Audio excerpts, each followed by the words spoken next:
Imagine waking up one morning to find that the company at the forefront of artificial intelligence, the one that's been making all the headlines and shaping our future, is suddenly in turmoil. In the next few minutes, we'll unpack what's really going on behind the scenes at OpenAI. We'll explore the potential trillion-dollar implications for tech giants like Apple, Nvidia, and Microsoft. And most importantly, we'll discuss what this means for you as an investor. Now let's dive into the recent leadership shakeup at OpenAI that's got the tech world buzzing. Picture this. You're at the helm of one of the most innovative AI companies in the world, and suddenly your top executives start heading for the exit. That's exactly what's happening at OpenAI. First up, we've got Mira Murati, OpenAI's chief technology officer, announcing her departure. But she's not alone. Bob, a senior executive, and Barrett Zoff, the VP of Research post-training, are also packing their bags. It's like watching a high-stake games of musical chairs, only this time all the chairs are empty. Now you might be thinking, Felix, surely this is just normal corporate reshuffling. Well, not quite, you see. This isn't the first time OpenAI has seen high-profile departures. Let's take a quick trip down memory lane and let's get into what's really happening here, because it's going to change everything, as some of those YouTube headlines suggest. We've got Ilya Sutskever, the co-founder and chief scientist who left earlier. Then there's John Skolman, one of the key minds behind ChatGPT. And here is where it gets interesting. Skolman is reportedly joining Anthropic, a direct competitor to OpenAI, which isn't really ideal, is it? So what's causing this exodus of board members? Well, as my golden retriever Winston would say, something smells fishy here, in which case he's looking for the fish usually, but there is plenty of speculation to go through. One theory here is that the internal conflicts are brewing. When you've got some of the brightest minds in AI working together, disagreements, of course, bound to happen. When those disagreements lead to departures, it's worth paying attention. Another possibility here is that there is a fundamental disagreement about the company's direction. OpenAI started as a non-profit with a lofty goal of ensuring artificial general intelligence benefits all of humanity. But as the company has grown and commercialized its technology, mostly through Microsoft, some may feel it's straying from its original mission, and others might just want a payout. Speaking of payouts, our teaching portfolio is up 93% so far this year. And I ran a beginner live trading challenge last week, which was so successful that a lot of you were screaming, can you please do one at a time that I could actually attend, especially you Europeans and you East Coast lot. So we're running an 8 a.m. Eastern time, 2-day beginner trading challenge for 2 days, Tuesday and Wednesday. That's about 1 p.m. London time, I think. So come and join us. The last one was Chock-a-Block 4. That was absolutely fantastic. So come and join us and learn how we do what we do and how we're up 93%. And you can learn the exact system, and I give you away our rulebook. So the real news seems to be that OpenAI is ditching its non-profit control faster than a tech pro abandoning his startup for the next big thing. And they're not just changing their structure, they're potentially handing CEO Sam Altman a slice of equity that could be worth billions. You might be thinking, wait a minute, didn't Altman say he had no equity in OpenAI? Well, yeah, let's rewind a bit. Altman has repeatedly emphasized that he and the other co-founders wouldn't benefit financially from OpenAI's success. He's been quoted as saying, we've structured ourselves so that we can't benefit financially from the work we do here. He stood in front of the US Senate and claimed he was in it purely for the love of the game. Well, it seems the script has flipped faster than an AI can generate an image. And this isn't just a minor tweak. This is OpenAI doing a complete 180. We're talking about a fundamental shift from AI for the benefit of humanity, and we couldn't possibly benefit, to AI for the benefit of our bank accounts. But here is where it gets really interesting. Remember all those executives jumping ship? Well, it's starting to look less like a coincidence and more like rats fleeing a sinking ethical ship. Mira Murati, the CTO, reportedly informed Altman of her departure the same morning it was announced. That's not a transition, that's a twist. and an exit, and I get me out of here. She's not alone. Bob and Barrett are out too. So now Altman is left alone. And he claims this abruptness was to prevent leaks. But let's be real. In a company working on some of the most advanced AI in the world, you'd think they could plan a smooth transition. I mean, they could ask ChatGPT how to do it, couldn't they? So all of this paints a picture of a company in turmoil. The shift away from non-profit status to potential billions in equity for Altman, the sudden exodus of executives, it all ends up to a major credibility crisis for OpenAI. And here is where it gets interesting. Sam Altman, the big boss himself, claims he's rolling up his sleeves and getting more involved in the technical side of things. Altman says he'll be spending more time on the tech and product aspects of the company. Now, I don't know about you, but when the CEO starts getting more hands-on, it usually means one of two things. Either they're really excited about a new direction, or they're rather worried about the current one and there's a big gaping hole of senior tech management. So what does it mean for OpenAI's future? Well, as Winston, my golden retriever, would say, it's all about how you play fetch with the new ideas. On the one hand, fresh perspectives in leadership could lead to breakthroughs. All those billions gushing in profits could drive, all sorts of innovations. And it might even accelerate the progress towards artificial general intelligence. But on the flip side, there is more risk when you change up the team that's been leading the pace. Will the new leaders be able to maintain the momentum? And with Altman getting more involved in the tech side, is that a good thing? Is that a bad thing? I don't know. The kid's smart, but I don't really know. He's undoubtedly knowledgeable. But I don't know if he has the tech expertise on par with, say, the departing CTO and other tech leaders. And if he's running the tech ship, who's running the big picture stuff, the CEOing? Well, one thing is for sure. The AI landscape is shifting faster than a chameleon. I saw one last weekend, actually. They're here in the forests. And OpenAI's new leadership will need to be nimble. And it'll be interesting to see whether Microsoft decides to put anybody on that board, because, of course, they have a very large interest in ChatGPT powering all of their billions of dollars in Copilot revenue. So let's talk money, given that we mentioned Microsoft, because in the world of AI, the numbers are getting mind-boggling. OpenAI is gearing up for a funding round, a new funding round. We're looking at a potential valuation of over $150 billion.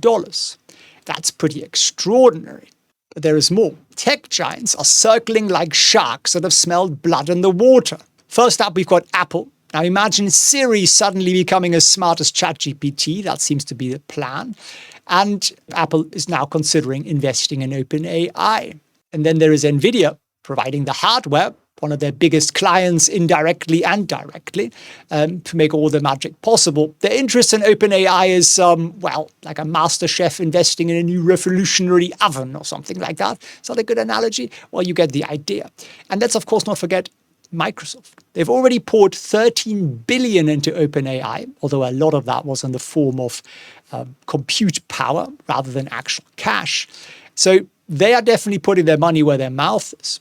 Now, you might be thinking, it sounds interesting. Where do I sign up? Where do I invest? Well, remember all those executives leaving. That's where the risk comes in. So before you try and get in on the game, which is a rather challenging thing to do right now because they're not listed, but if all of those guys go and work for the competition or launch the competition, I think as a consumer, we're going to get better product.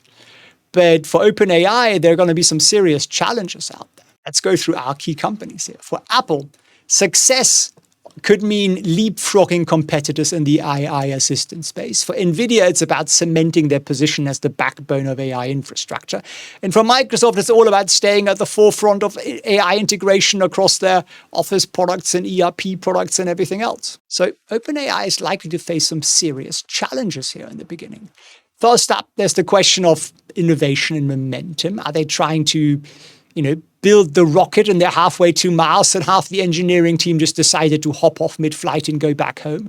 And you really have to ask, why would anybody leave OpenAI when it's on the cusp of developing all this marvelous stuff? Well, I guess that's the billion-dollar question, isn't it? It could be the disagreements. It could be the ethics. Maybe some of them don't want to make money. Some of them do. Maybe all of them do. And not all of them can at OpenAI. But employee morale and retention is usually a fairly good measure of whether things are going right or wrong. And given that this is the second mass exodus, remember the last one when everybody left and then everybody went back the next day because Microsoft said, yes, we'll hire you all. And then the regulator rang or the lawyer rang and said, guys, you do realize that the regulators are going to come breathing down your neck for being the AI monopoly. And they said, all right, guys, you all going to go back to OpenAI now. No more silly games. And now they've done it again. So what about the ethics of this? OpenAI is kind of walking a tightrope here. Commercial success and the original mission of benefiting humanity. Generally, when you read things like that and commercial success comes in, the whole humanity thing kind of goes out of the window because you want $7 billion or whatever it might be worth. I think he's going to get 7% of this company, allegedly. That could be $10 billion. You want $10 billion or do you want to be Mr. Ethical? Well, most people will go for the $10 billion. You can't really judge him too harshly for that because, let's face it, you would probably do the same thing. I would do the same thing. Does it make me a terrible human being? Maybe, but $10 billion. Come on, right? So how do we, though, now ensure that AI doesn't accidentally decide humans are just, inefficient carbon-based computing units that'd be much better if we got rid of them, be much more efficient? That's sort of the threat, isn't it? The fear with AI. So OpenAI is going to have to find a way to satisfy these new investors and partners while staying true to some of the ethical principles, maybe not the it's all free communism approach to life, but it's not going to be an easy feat. So let's zoom out and take a look at the bigger picture. OpenAI has been setting the pace in the AI industry. They've been pushing the boundaries of what's possible. With this shakeup, we might see a shift in how companies approach AI development. Imagine you're running a tech company and you see OpenAI going through this turmoil. You might start thinking, hey, maybe we need to rethink our approach. Maybe we could see, maybe we need to do more of this in-house. Maybe we shouldn't just rely on these guys because these guys are now just the suppliers to Microsoft and Apple, and that's sort of the business, really. So maybe we should rely on a competitor, maybe a little smaller fish, and that could impact OpenAI. That could impact Nvidia in a sense, although I'm sure all the smaller competitors are still going to want to use Nvidia chips, so I don't think that's really a huge factor there. Who could this be good for? Well, remember John Schulman, I mentioned, the guy who's one of the key minds behind ChatGPT? Well, he's apparently joining Anthropic, which is OpenAI's competitor, who backs Anthropic, which is a glorious name, Amazon. It could be quite nice for Amazon, couldn't it? And you might think OpenAI's got such a lead here, this doesn't matter. Well, let me remind you of a little thing called the transformer architecture. It was invented at Google, and it revolutionized natural language processing, the sort of LLM AI we have right now. But then OpenAI took that ball and ran with it, leaving Google in the dust with GPT, at least for now. So maybe Amazon's going to take the ball and leave OpenAI in the dust. Although given that they have Microsoft billions and maybe Apple billions soon, I think they'll probably be all right. So what about Microsoft? Well, they bet big on OpenAI. They kind of need OpenAI to be at the forefront out there because otherwise people are not going to want to buy Microsoft subscription businesses. What about Google? Might be an opportunity for them to reclaim their position near the top of the AI mountain. So it could be good for both Google and Amazon at the same time. What about Tesla? Elon Musk is making his own moves in AI space with this chatbot called Grok, G-R-O-K, which is integrated within Twitter. You can play with it there. And he isn't just talking about making cars smarter, but he basically wants to be the LLM out there, the sort of ChatGPT competitor. So Musk was also once an OpenAI co-founder, and now he's a competitor. It's a bit like watching a family feud out on the global tech scale. And with Tesla's resources and Musk's resources, he could be the new wild card out there. So what we're witnessing here could be a major rejig of the whole AI industries. Companies that can attract and retain this top talent, maintain that vision, and navigate the ethical minefields are like the ones that come out on top. So as investors, what do we need to do? Keep our eyes peeled for the ripple effects because these changes could be massive. I've long been a fan of Amazon's long-term vision in building out stuff that people don't quite see coming. And I think they have a very good head start, both in AI and in robotics. They're also the largest cloud computing provider out there. So I like them. I also like Tesla's approach for very much the same reasons. minus the cloud computing power. So I think we're about to see the near monopoly of ChatGPT severely challenged by the competition. So what do I make of the whole thing? I personally don't blame Sam Altman for wanting $10 billion. I think most people want $10 billion, if you're completely honest with yourselves. And Elon raging against them for changing their original mission. I get that too. He's right. Ethically, he's right. Although, given that he is running a for-profit AI, it might just be a bit of a, I want to steal your pie kind of a thing. And it's just also very, very good PR to get people to sign up to Grok, which is actually very good. Claude, which is Anthropic's or Amazon's AI, by the way, I think is often better than ChatGPT already. So that's definitely one I would back. And Microsoft, well, never bet against Microsoft.